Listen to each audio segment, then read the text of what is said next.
Hello my dear friends. तो कैसे हैं आप लोग? उम्मीद करते हैं अच्छे होंगे।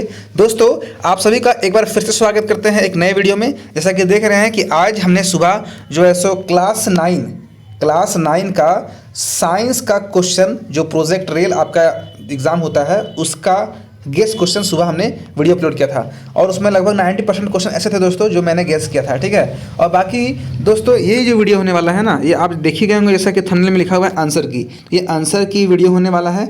आज का तारीख दिया हुआ है 9 नवंबर 2024। तो आपके कितने क्वेश्चन सही हुए हैं, कितने गलत हुए हैं, आप इसमें कंफर्म कर सकते हैं। तो वीडियो में आप बने रहिएगा, सारे क्वेश्चन को आप है सो देखिएगा। बहुत ही अच्छे तरीके से मैंने यहाँ पे आपके सामने प्रेजेंट किया क्वेश्चन को और आंसर को। एक साइड क्वेश्चन, एक साइड आंसर है, ठीक है। तो चलिए आपको दिखाते हैं उसका इंटरफेस। जैसा कि देख रहे हैं दोस्तों कि ये हमारा क्वेश्चन का इंटरफेस है। अभी आपको छोटा लग रहा होगा, कोई बात नहीं, हम उसको बड़ा कर देंगे। दोस्तों, ये आपका जो है क्वेश्चन सीट है, ठीक है। ये क्वेश्चन पेपर है और ये आपका आंसर सीट है, यानी कि आंसर पेपर है। तो आपको आंसर एंड क्वेश्चन को आपको मिलाना है कि कितने क्वेश्चन कितने आंसर सही हुए हैं। आपको बता दें दोस्तों कि आप भले ही वीकली टेस्ट प्रोजेक्ट रेल जो स्कूल में आप जो है सो देते हैं, तो ऐसा नहीं है कि एक बार दे दिए टेस्ट और ख़त्म हो गया, हमारा टेंशन खत्म, ऐसा नहीं सोचिएगा। क्योंकि सबसे बड़ी गलती आपकी यही होती है। आपको ये करना है दोस्तों कि सारे क्वेश्चन जितने भी आपके, देखिए स्कूल में क्वेश्चन चेक होने नहीं आ रहे हैं। अगर किसी के होते भी है तो कोई दिक्कत नहीं है, ठीक है। वो आपका स्कूल में वो परफॉर्मेंस दिखता है, लेकिन आपको बोर्ड सेंटर पर, यानी कि सेंटर लेवल, यानी कि बोर्ड, ठीक है, बोर्ड एग्जाम में आपको परफॉर्मेंस बढ़िया करना है। तो आप सारे क्वेश्चन को, जितना भी क्वेश्चन आप ये टेस्ट में करके आते हैं, उसको रिवाइज यानी रिकॉल बोल सकते हैं, ठीक है। रिवाइज ये बोलो चाहे रिकॉल बोलो, करना जरूरी है। इससे ये होता है दोस्तों फायदा कि आप पुराने क्वेश्चन जो गलती किए हैं उसका आपको करेक्ट आंसर मिल जाएगा। और करेक्ट आंसर मिल जाएगा ना, तो फिर आपके अंदर एक कॉन्फिडेंस आ जाएगा कि हाँ, हमने इसका सही करके आया है। या फिर आपको क्वेश्चन गलत करके आए हो तो उसका आप राइट आंसर जान जाओ कि हाँ, कि हमने इस क्वेश्चन का आंसर ये गलत कर दिया, ये नहीं करना चाहिए था, इसका आंसर ये होगा। मेरा बात आप समझ रहे होंगे, ठीक है। तो हम लोग सारी चीज़ों को यहाँ पे डिस्कस करेंगे। आप लोग का जो दोस्तों कॉन्फिडेंस लेवल बूस्ट करेंगे, ठीक है। तो एक साइड क्वेश्चन और एक साइड आंसर। तो क्वेश्चन और आंसर से हम लोग क्या होगा दोस्तों, रिवीजन हो जाएगा, ठीक है। और रिवीजन सबसे बड़ा जो है सो दोस्तों हमारा एजुकेशनल बोल सकते हैं कि बेस को स्ट्रॉन्ग करता है। कहने का मतलब, हमने एक लाइन भी आप लोगों को बोला है हमेशा कि revision is the most powerful thing, ठीक है। जो है सो रिवीजन जो है सो सबसे बड़ा मतलब ताकतवर चीज़ होता है, ठीक है। सबसे ज़्यादा मतलब आपको ये कॉन्फिडेंस बिल्ड करता है आपके अंदर। चलिए हम लोग ज़्यादा बकवास ना करते हुए शुरू करते हैं। सबसे पहला क्वेश्चन आपके आज का टेस्ट में दोस्तों, पहला क्वेश्चन देखे होंगे कि इस तरह का होगा। हमने सुबह भी ये क्वेश्चन को बताया था, ठीक है। तो आप लोग देख रहे हैं सबसे पहला क्वेश्चन क्या है कि गुरुत्वीय त्वरण का मान ए विषुवत वृत्त तथा ध्रुवों पर समान होता है, बी क्या है, ध्रुवों पर न्यून होता है, ठीक है। सी क्या है दोस्तों, सी है विषुवत वृत्त पर न्यूनतम होता है, और डी क्या है, ध्रुवों से विषुवत वृत्त की ओर बढ़ता है। तो इसका आंसर क्या होगा दोस्तों, इसका आंसर हम देखते हैं। देखिए यहाँ पे 1 नंबर क्वेश्चन का आपको आंसर यहाँ दिख रहा होगा। मैं यहाँ पे मैच द फॉलोइंग की तरह से मिला दे रहा हूँ। देखिए 1 का आंसर यहाँ है, देख रहे हैं आप लोग, यानी क्या है तो सी है। और हमने आज सवेरे भी इसको बताया था कि इसका आंसर क्या हो जाएगा दोस्तों, सी हो जाएगा। विषुवत वृत्त पर न्यूनतम होता है, ठीक है। न्यूनतम इसका जो है सो दोस्तों मान होता है, ठीक है। तो 1 का आंसर आप लोग को समझ में आ गया होगा आई थिंक। चलिए, ये सब क्वेश्चन काफ़ी ज़्यादा इंपॉर्टेंट होता है आपके फाइनल एग्जाम के लिए, इसीलिए इस सब चीज़ को स्किप ना कीजिए, इग्नोर ना कीजिए, है ना। आप लोग हमेशा जो है सो बनाए हुए क्वेश्चन को रिवाइज कीजिए, पढ़े हुए क्वेश्चन को रिवाइज कीजिए, टेस्ट दिए हुए क्वेश्चन को रिवाइज कीजिए। बहुत ही अच्छा आपके लिए कारगर, आपके लिए हेल्पफुल साबित होगा दोस्तों। ये बात आप है सो लिख के ले लो हमसे। चलिए आगे देखते हैं। नेक्स्ट क्वेश्चन क्या है कि दो पिंडों के बीच गुरुत्वाकर्षण बल F है। यदि दोनों पिंडों के दरम्यान उसके बीच की दूरी को समान रखते हुए आधे कर दिए जाए तो गुरुत्वाकर्षण बल क्या होगा। देखिए, बल का चौथा भाग, बल का दूसरा भाग, या फिर बल होगा, या फिर 2 बल होगा, 2 गुना बल होगा। बताइए, ऐप का मतलब फोर्स होता है, ठीक है। अब आपका दूसरा का आंसर देखिए दोस्तों, यहाँ पे आपको दिख गया होगा। दूसरा का आंसर आई थिंक आपको दिख गया होगा, दिख गया। देखिए क्या ए है ना। तो ए क्या था भाई, ए था यानी कि बल का चौथा भाग, यानी कि F/4 होगा, ठीक है। आपका आंसर जो है सो ए कर ले, दूसरा का आंसर। चलिए आते हैं तीसरा नंबर क्वेश्चन की ओर दोस्तों। तीसरा नंबर क्वेश्चन भी हमने सुबह गेस किया था। आप लोग जैसा कि देखेंगे वीडियो नहीं देखने लगे देख सकते हैं, ठीक है। आप लोग का कभी लोग का सवाल आता है कि सर आप जो ऐसे क्वेश्चन नहीं डालते हैं। हम डालते हैं दोस्तों, लेकिन तरीका अलग हो गया। आप लोग थोड़ा सा समझदार हैं, आप समझ सकते हैं क्या बोलना चाह रहे हैं, ठीक है। चलिए आगे देखिए, क्वेश्चन नंबर 3 क्या है कि संबंध है ना, संबंध F = G/mm पर या फिर /d² में राशि जी क्या है, परीक्षण स्थल पर जी के मान पर निर्भर करती है। फिर बी का उपयोग 2 द्रव्यमानों में से पृथ्वी पर होने की क्रिया किया जाता है। और सी है पृथ्वी की सतह पर अधिकतर होता है। और डी है जो प्रकृति का सार्वत्रिक नियतांक है। तो हमने सुबह का इसका आंसर जो है दोस्तों डी बताया था। क्या यहाँ डी है, देखते हैं क्या यहाँ डी है? तो 3 का आंसर देखते हैं क्या है भाई। 3 का आंसर जी हाँ डी है ना, आप लोग को दिख गया आई थिंक डी है। दोस्तों आपको बता दें कि जो सुबह मैं क्वेश्चन डालता हूँ तरीका अलग हो गया, ठीक है, बाकी दोस्तों क्वेश्चन रहता है आपका वही, ठीक है। अब गेस किया हुआ क्वेश्चन रहता है, आप लोग थोड़ा सा देखा कीजिए, मन से देखा कीजिए, आप लोग समझ में आ जाएगा कि क्वेश्चन हम डाल दिया करते हैं थोड़ा। देखिए बात यह है कि कुछ चीज़ें ऐसी होती हैं ना कि शेयर नहीं कर सकते हैं, लेकिन आप लोग इतना जान जाइए कि हम लोग गेस कर सकते हैं और गेस के क्वेश्चन लगभग मिल ही जाते हैं, ठीक है। तरीका मिल जाएगा, पैटर्न नहीं मिलेगा, तरीका मिल जाएगा, ठीक है। पैटर्न मिल जाता है कभी कभी, मतलब सौभाग्य से, चलिए, और दुर्भाग्य से भी, है ना। चलिए आगे चलते हैं। क्वेश्चन नंबर 4 देख रहे हैं कि ये क्वेश्चन भी हमने डिस्कस किया था सवेरे कि वायुमंडल पृथ्वी से जकड़ा हुआ है, ठीक है, गुरुत्वाकर्षण बल के कारण या फिर पवन द्वारा, बादल द्वारा और पृथ्वी के चुंबकीय क्षेत्र द्वारा। तो इसका आंसर हमने जो है सो दोस्तों ए का किया था, ये यानी कि गुरुत्व बल द्वारा किया था। तो क्या यहाँ पे है 4 का ए? आइए देखते हैं क्या है 4 का ए। तो जी हाँ है 4 का ए, आपको आई थिंक दिख गया होगा 4 का ए यहाँ पे, है ना। चलिए बहुत ही बढ़िया, बहुत ही शानदार, आगे चलते हैं। क्वेश्चन नंबर दोस्तों 4 हमारा कंप्लीट हो गया। आइए चलते हैं क्वेश्चन नंबर 5 की ओर। 5 नंबर क्वेश्चन है दोस्तों, देखते हैं किसी पिंड का वायु में भार जो है सो 10 न्यूटन है, जल में पूरा डुबोने पर इसका भार केवल 8 न्यूटन होता है। देख रहे हैं, जैसे कि हवा में यानी कि वायु वातावरण में जो है सो 10 न्यूटन है और पानी में डालने से 8 न्यूटन होता है, यानी कि 2 न्यूटन का गैप हो गया। तो पिंड द्वारा विस्थापित जल का भार होगा क्या? 2 न्यूटन, 8 न्यूटन, 12 न्यूटन और 10 न्यूटन। तो दोस्तों क्या लगता है? 5 का आंसर देखिए, 5 का आंसर देखिए, आपको क्या लगता है? आपको जो लगता है सही लगता है। देखिए 5 का आंसर क्या है? 5 का आंसर ए है, 5 का आंसर ए है ना। तो 5 का आंसर ए, आइए देखते हैं 1 मिनट। 5 का आंसर ए, 2 न्यूटन सही लगता है। अब दो जो लगता है सही लगता है, मैंने क्यों बोला पता है आपको? अभी हमने एक चीज़ बताया था कि देख रहे हैं 10 न्यूटन हवा में था, है ना, और पानी में आकर के 8 न्यूटन हो गया, तो 2 न्यूटन का गैप हुआ ना भाई, तो 2 Newton is right answer. Option number 1 correct कर लें। चलिए चलते हैं, क्वेश्चन नंबर 5 हो गया, बहुत ही अच्छे तरीके से 6 चलते हैं। 6 को देखिएगा दोस्तों, क्या लिखा हुआ है कि आर त्रिज्या की पृथ्वी के केंद्र पर किसी पिंड का भार जो है सो क्या है? 0 होगा, अनंत होगा, ठीक है। पृथ्वी के पृष्ठ पर भार आर गुना होगा, या फिर डी दिख रहा होगा नीचे थोड़ा सा है, ऊपर करते हैं उसको, हाँ। पृथ्वी के पृष्ठ पर भार का 1/r² गुना होगा। तो क्या लगता है दोस्तों, छठा का आंसर क्या होना चाहिए? छठा का आंसर आइए हम लोग देखते हैं। 6 का आंसर दोस्तों आपको दिख गया होगा, आई थिंक दिख ही गया होगा। क्वेश्चन नंबर 6 का ए है ना। तो ए हमारा क्या ऑप्शन था, ये देखते हैं। हमारा 6 का आंसर ऑप्शन ए है, यानी कि 0, ठीक है। क्या होगा? 0। आर त्रिज्या की पृथ्वी के केंद्र पर किसी पिंड का भार 0 होगा। आपको मैंने सुबह ही ये वाला चीज़ को बार बार डिस्कशन के दौरान बताया था कि कभी भी पृथ्वी के केंद्र पर, पृथ्वी मान लिया केंद्र पे बात करें और कोई भी बल, तो वो 0 रहता है। क्या होता है दोस्तों? 0। और इस तरह का 2 क्वेश्चन हमने सुबह किया था और उसी से ये संबंधित है, ठीक है। तो आप लोग इसका 0 अगर किए तो एकदम राइट करके आए आप लोग। चलिए चलते हैं अगला क्वेश्चन 7 नंबर। दोस्तों आगे हम लोग 7 नंबर क्वेश्चन में देख पा रहे हैं आप लोग, ये भी क्वेश्चन हमने सवेरे किया था, जो कि गेस क्वेश्चन किया था, आपका ये आ गया, देख रहे हैं ना। इसलिए हमें कहता हूँ जो भी मैं वीडियो डालता हूँ वो वीडियो को आप एकदम इत्मीनान से देखो, समझ समझ के देखो, ठीक है। आप जो है सो 100% अच्छा करके आओगे।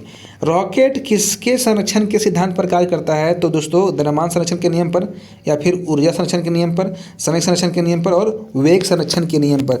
तो हमने सुबह के क्लास में इसको ऐसो सी बताया था, सी यानी कि संवेग संरक्षण के सिद्धांत पर, चाहे संवेग संरक्षण के नियम पर, यानी कि मोमेंटम बोलते हैं इंग्लिश में। इसके आधार पे, इसके आधार पे यानी सिद्धांत पे हमारा रॉकेट जो है उड़ता है, रॉकेट कार्य करता है। तो 7 का आंसर देखिए क्या सी है? जी हाँ सी है, आपको दिख गया होगा, ठीक है। चलिए वेरी गुड, बहुत बढ़िया। आते हैं क्वेश्चन नंबर 8, देख पा रहे हैं 8 क्या है कि गति के तीसरे नियम के अनुसार क्रिया एवं प्रतिक्रिया क्या होता है? सदैव एक ही वस्तु पर लगती है, बी सदैव 2 भिन्न वस्तुओं पर विपरीत दिशाओं में कार्य करती है, और सी के परिणाम एवं दिशाएं समान होती है, और डी किसी भी एक वस्तु पर एक दूसरे के अभिलंबवत कार्य करती है। दोस्तों 8 का आंसर क्या होना चाहिए? 8 का आंसर देख रहे हैं दोस्तों, 8 का आंसर बी है। क्या है? बी है। तो बी आप लोग जो है सो अगर दिख रहे हैं तो सही दिख रहे हैं। हमने सुबह के दौरान भी, सुबह क्लास के दौरान भी हमने इसका आंसर बी बताया था, आपको याद होगा। अगर नहीं तो आप वीडियो जाकर चेक कर सकते हैं। हमने लगभग क्वेश्चन आपको कराया दोस्तों, लेकिन आप लोग ध्यान से देखते नहीं हैं और कमेंट करते हैं सर आपका क्वेश्चन ऐसे हो गया, वैसे हो गया, नहीं आया। आप देखिए एकदम अच्छे से, आपको तब बोलिएगा। आप ये क्वेश्चन को और सुबह वाले क्वेश्चन को मैच कीजिए, ठीक है। कुछ चीज़ें है सो दोस्तों एक्सेट्रा मिलेगा, लेकिन चीज़ है सो आपका यही रहेगा, ठीक है। आगे चलिए देखते हैं 9 नंबर क्वेश्चन क्या है।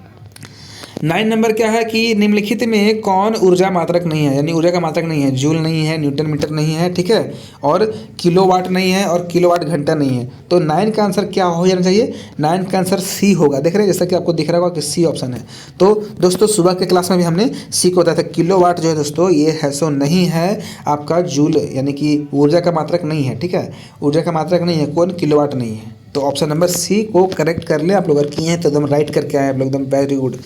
हमारा आखिरी प्रश्न है ऑब्जेक्टिव क्वेश्चन से, देख रहे हैं दोस्तों कि बांध में संग्रहित जल में क्या होता है, कोई ऊर्जा नहीं होती है, विद्युत ऊर्जा होती है, गतिज ऊर्जा होती है और स्थितिज ऊर्जा होती है, क्या होती है दोस्तों। क्वेश्चन नंबर 10 का ये देखते हैं आंसर। 10 का आंसर आप देख रहे हैं कि डी है, क्या है दोस्तों, डी। तो डी आप लोग देख रहे हैं, उसमें स्थितिज ऊर्जा होती है, क्या होती है, स्थितिज ऊर्जा। देख रहे हैं हमारा जो है उसको बोलते हैं पोटेंशियल एनर्जी, ठीक है। तो 10 का आंसर आप लोग का डी करेक्ट कर लें। चलिए दोस्तों, इस तरीके से हम लोगों ने ऑब्जेक्टिव क्वेश्चन करीब कर लिया 10 का 10। अब आती है बारी सब्जेक्टिव क्वेश्चन की ओर। दोस्तों उत्प्लावकता याद आ रहा है, सुबह की क्लास में हमने देखा था इसको, उत्प्लावकता क्या है, तो वही क्वेश्चन है, उत्प्लावकता क्या है, व्हाट इज बाउंसिंग, ठीक है। आप ये देखिए इसका आंसर हम लोग पढ़ते हैं।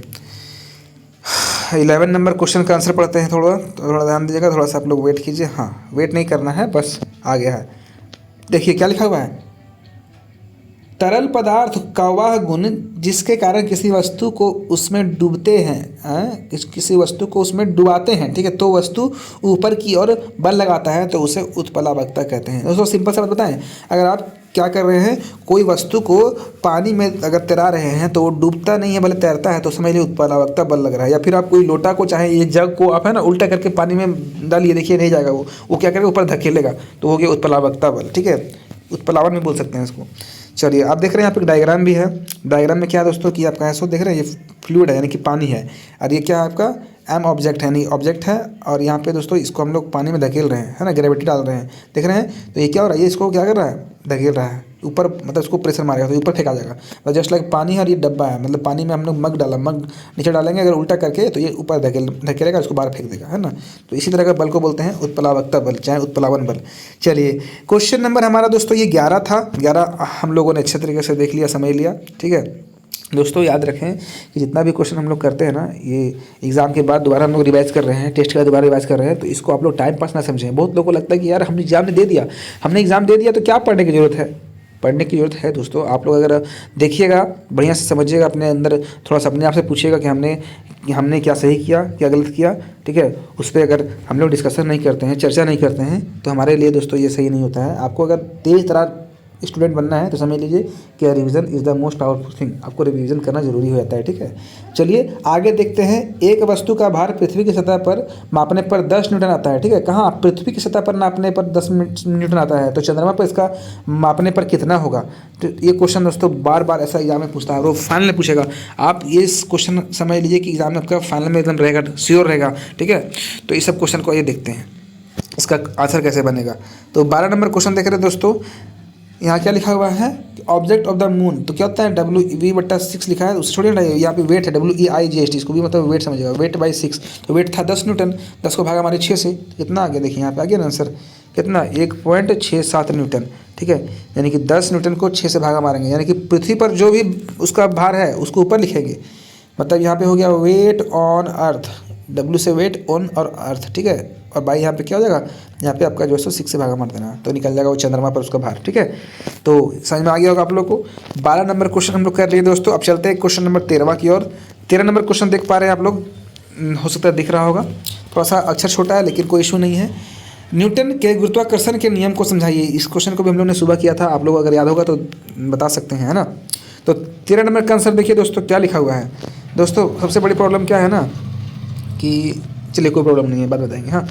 देखिए क्या लिखा हुआ है, न्यूटन के गुरुत्वाकर्षण के नियम के अनुसार इस ब्रह्मांड में प्रत्येक पिंड प्रत्येक अन्य पिंड को एक बल से आकर्षित करता है, जो बल जो उसके द्रव्यमान के गुणनफल के समानुपाती होता है तथा उसके केंद्रों के बीच की दूरी के वर्ग के वेध कर्मानुपाती होता है, ठीक है। तो ये आपका दोस्तों गुरुत्वाकर्षण बल का फॉर्मूला हो गया, ठीक है। F1 बराबर F2 बराबर GM1 इंटू M2/r का स्क्वायर है। ये आप फॉर्मूला को देख ले बढ़िया से।